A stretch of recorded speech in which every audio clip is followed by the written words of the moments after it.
Welcome to Solvetic, your channel to always learn technology easily.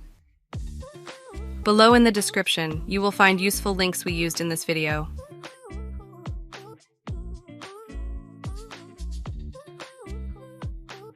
Today in Solvetic, we will see how to reinstall keyboard driver Windows 11 PC or laptop.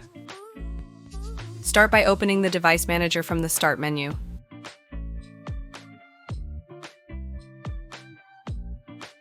Expand the Keyboards field, right-click on the driver and choose the option Uninstall Device. Here, click on Uninstall, press No to not restart the system. When doing so, from the Action menu, click on Scan for hardware changes. Wait for this process to complete. Finally, to install the driver again, restart the system.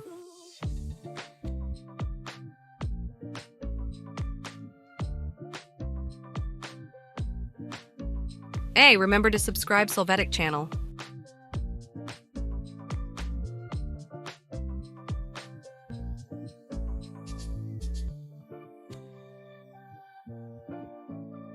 We hope it has been helpful for you. Here are links to watch more videos of your interest and subscribe to the Solvetic channel. Thank you.